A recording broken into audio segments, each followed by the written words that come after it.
ലൈവിൽ ഇതുവരെ നടന്നിട്ടുള്ള കുറച്ച് കാര്യങ്ങളാണ്. രാവിലെ തന്നെ സാബു പവർ ടീമിനെ വിളിച്ചിട്ട് കുറച്ച് കാര്യങ്ങൾ സംസാരിക്കുകയാണ്. ക്യാപ്റ്റനെ കുറിച്ചിട്ടാണ് ആദ്യം സംസാരിക്കുന്നത്. ഇവിടെ ക്യാപ്റ്റൻ്റെ പെർഫോമൻസിൽ നിങ്ങൾ ഓക്കെ ആണോ? ക്യാപ്റ്റൻ്റെ ഡ്യൂട്ടീസൊക്കെ കറക്റ്റായിട്ട് ചെയ്യുന്നുണ്ടോ?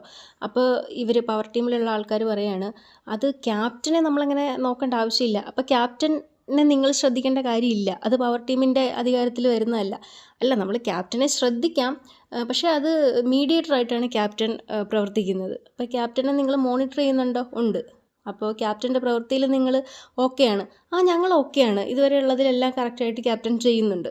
അല്ല, ഇവിടെ ക്യാപ്റ്റൻ പറയുന്നത് ആരും കേൾക്കുന്നത് കാണുന്നില്ല, അതുകൊണ്ട് ചോദിച്ചതാണ് എന്ന് സാബു. അത് കഴിഞ്ഞിട്ട് നിങ്ങൾ ഈ പവർ ടീമായിട്ട് എന്തൊക്കെയാണ് നിങ്ങളുടെ പ്രിവിലേജസ്, എന്തൊക്കെയാണ് നിങ്ങൾ ചെയ്യുന്നത്, എന്താണ് നിങ്ങളുടെ പവർ? അപ്പോൾ ഇവർ പറയുന്നു, നമുക്കൊന്നെങ്കിൽ രാജാവിനെ പോലെ നന്നായിട്ട് ഭരിക്കുക, അല്ലെങ്കിൽ ജനാധിപത്യ രീതിയിൽ പിന്നെ കാര്യങ്ങൾ മുന്നോട്ട് കൊണ്ടുപോകാമെന്ന് പറയുമ്പം സാബു പറയുകയാണ്, ഈ ജനാധിപത്യ രീതിയിൽ കൊണ്ടുപോകാമെന്നൊക്കെ പറയുന്ന ഒരുതരം സേഫായിട്ട് നിൽക്കാൻ വേണ്ടിയല്ലേ? നിങ്ങൾ നിങ്ങളുടെ പവർ ശരിക്കും യൂസ് ചെയ്താൽ മറ്റുള്ളവരതിനെ ചോദ്യം ചെയ്യും, അതിനെ പേടിച്ചിട്ടല്ലേ എന്ന് ചോദിക്കുമ്പം അങ്ങനൊന്നും അല്ല, ഞങ്ങൾ പുതിയ കുറേ കാര്യങ്ങൾ ഇവിടെ ഇംപ്ലിമെൻറ്റ് ചെയ്യാൻ ശ്രമിച്ചിട്ടുണ്ട്. അപ്പോൾ സാബു, ഈ ഫുഡ് ഇങ്ങനെ പൂട്ടി വയ്ക്കുന്നതാണോ നിങ്ങളുടെ പവർ എന്ന് ചോദിക്കുമ്പോൾ പറയും, അല്ല, ഞങ്ങൾ വന്നപ്പോഴത്തേക്കിനും ബേസിക് മാനേഴ്സ് എല്ലാവരും കീപ്പ് ചെയ്യണം, അവനവൻ്റെ ബെഡ് വിരിക്കണം. അതിൽ എതിർത്തത് സിജോയും ജാസ്മിനും മാത്രമാണ്. പക്ഷെ അവർ തുറന്ന് കാണിച്ചാൽ അവർക്ക് വൃത്തിയില്ല എന്നുള്ളതാണ്. അതേപോലെ ശരണ്യനെ നോമിനേഷനിലിട്ട സമയത്ത് പിന്നെ അവളുടെ ഫ്രണ്ടിനെ അവൾ തിരിച്ചറിഞ്ഞു, അങ്ങനെ ഒരു ഈഗോ ക്ലാഷ് അവർ തമ്മിൽ വരുന്നു എന്നൊക്കെ പറഞ്ഞിട്ട് സാബു ഇങ്ങനെ ഓരോന്ന് ചോദിച്ചുകൊണ്ടിരിക്കുന്ന. അതിന് അൻസിബയാണ് ഭയങ്കര അൻസിബേൻ്റെ ഒരു സംസാര രീതി ഉണ്ടല്ലോ, നേരെ ഇരുന്ന് ഭയങ്കര സ്റ്റഡി ആയിട്ടിരുന്ന് കാര്യമായിട്ട് ആധികാരികമായിട്ട് സംസാരിക്കുന്ന പോലെയൊക്കെ സംസാരിക്കും.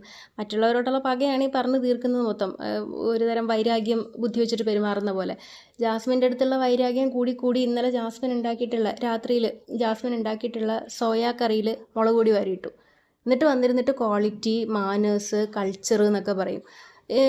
അൻസിബ ഒരു സൈഡിൽ പറയുമ്പോഴത്തേക്കിനും നല്ല ഗെയിമറാണ് ഇപ്പോൾ വരുമ്പോൾ. പക്ഷേ അൻസിബിൻ്റെ ഗെയിം പേഴ്സണലി എനിക്ക് ഒട്ടും താല്പര്യമില്ല. കാരണം ഒരാളോട് പേഴ്സണൽ ഗ്രഡ്ജ് വെച്ചിട്ട് അതൊരു തരം എന്താ പറയുക, വൈരാഗ്യം തീർക്കാനുള്ളൊരു സ്ഥലമായിട്ട് പവർ ടീമിനെ മാറ്റുക. 24 മണിക്കൂറും അയാളെ പറ്റിയിട്ട് ഇങ്ങനെ കുറ്റം പറഞ്ഞ് മറ്റുള്ളവരുടെ തലയിലേക്ക് ഇങ്ങനെ കയറ്റി കൊടുക്കുക എന്നൊക്കെ പറയുന്നത് എനിക്ക് പേഴ്സണലി അത് ഉൾക്കൊള്ളാൻ പറ്റുന്നൊരു ഗെയിമല്ല. ശരിയാണ്, ജാസ്മിൻ്റെ സൈഡിൽ നിന്ന് ഒരുപാട് നെഗറ്റീവ് ഇതുണ്ട്. പക്ഷേ ഇത്രത്തോളം പേഴ്സണൽ ഗ്രഡ്ജ് വെച്ചിട്ട് പെരുമാറുന്ന ഒരാളാണ് ജാസ്മിൻ എന്ന് എനിക്ക് ഫീൽ ചെയ്തിട്ടില്ല. അതുപോലെ തന്നെ അപ്സരേൻ്റെ അടുത്ത് ഇവർ കാണിക്കുന്നത് സെയിം തന്നെയാണ്. ഇപ്പോൾ സിജോയും ആ ഗ്രൂപ്പിൽ പെട്ടിട്ടുണ്ട്, ഇവർ വെറുക്കുന്ന ഗ്രൂപ്പിൽ. അപ്പോൾ ഇവർക്കെതിരെ എങ്ങനെയൊക്കെ പണി കൊടുക്കുക എന്നുള്ളതാണ് ഇപ്പോൾ ഈ പവർ ടീമിൻ്റെ മെയിൻ അജണ്ട. അങ്ങനെ സാബു മോൻ്റെ അടുത്ത് കുറേ ഇരുന്ന് സംസാരിച്ച്, അൻസിബ സംസാരിക്കുമല്ലോ നന്നായിട്ട്. സംസാരിച്ച് കഴിഞ്ഞപ്പോഴത്തേക്കിനും പവർ റൂമിൽ കയറിയപ്പോൾ ഇവർക്ക് സാബു മോനെ സംശയം. സാബു മോൻ ഇവനി ഞങ്ങളെയാണോ, പിന്നെ നമ്മളെ തോൽപ്പിക്കാനാണോ ശ്രമിക്കുന്നത്? അപ്പം വളരെ മോശമായിട്ട് പെർഫോം ചെയ്യുന്നവർക്ക് ഇഷ്ടം പോലെ ടിപ്സ് കൊടുത്തിട്ട് അവരെ ജയിപ്പിക്കാൻ നോക്കുകയാണ്, നമുക്കെതിരെ നിൽക്കുകയാണ് സാബു എന്നുള്ളത് അൻസിബയ്ക്കൊരു ബുദ്ധി തോന്നുന്നു. അങ്ങനെ അത് കഴിഞ്ഞിട്ട് മോർണിംഗ് ആക്ടിവിറ്റി ആയിരുന്നു. ഇന്നലത്തെ ടാസ്കിൽ ഏറ്റവും നന്നായിട്ട് പെർഫോം ചെയ്തിട്ടുള്ള ഒരാളും ഏറ്റവും മോശമായിട്ട് പെർഫോം ചെയ്തിട്ടുള്ള ഒരാളും അയാൾ എങ്ങനെ നന്നാവാം എന്നുള്ള ടിപ്സും പറഞ്ഞു കൊടുക്കാൻ വേണ്ടിയിട്ടാണ്. അപ്പോൾ HR ആയിട്ടുള്ള ഋഷി വന്നിട്ട് ഏറ്റവും മോശമായിട്ട് പെർഫോം ചെയ്തത് അപ്സരയാണെന്ന് പറയുന്നു. അപ്പോൾ ഇന്നലെ ഗസ്റ്റിൻ്റെ മുന്നിൽ ഗസ്റ്റിനോട് അനുവാദം ഇല്ലാതെ ഇടിച്ച് കയറി പേഴ്സണൽ സ്പേസ് കൊടുക്കാതെ ഓരോ കാര്യങ്ങൾ ചെയ്തു, അതൊക്കെ മോശമാണെന്ന് പറയുന്നു. നന്നായിട്ട് ചെയ്തത് സായി ആണെന്ന് പറയുന്നു. നോറ വന്നിട്ട് ശ്രീരേഖ വളരെ നന്നായിട്ട് ചെയ്തു, മോശമായിട്ട് ജിൻഡോയാണ് ചെയ്തതെന്ന് പറയുന്നു.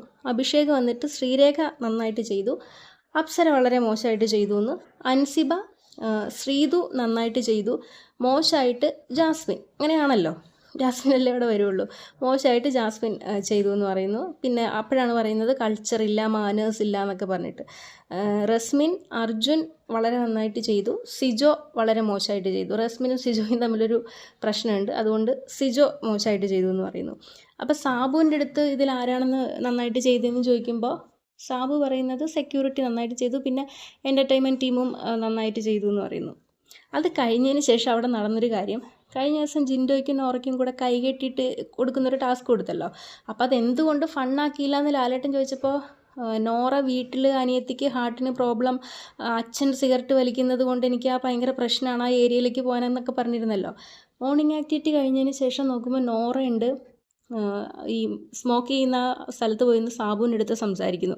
അപ്പോൾ ഇത് ജാസ്മിനും ജിൻഡോയും കൂടെ അവിടെ കണ്ടുകൊണ്ടിരിക്കുന്നുണ്ടായിരുന്നു. അപ്പോൾ ക്യാപ്റ്റൻ അതുവഴി പോയ സമയത്ത് ഋഷീൻ്റെ അടുത്ത് ചോദിക്കുന്നുണ്ട്, ഇപ്പം സ്മോക്കിങ് കുഴപ്പമൊന്നുമില്ല അല്ലേ, ഇപ്പം അവിടെ നിൽക്കുന്നതുകൊണ്ട് കുഴപ്പമൊന്നുമില്ലല്ലേ എന്ന്. ക്യാപ്റ്റൻ ആരാ?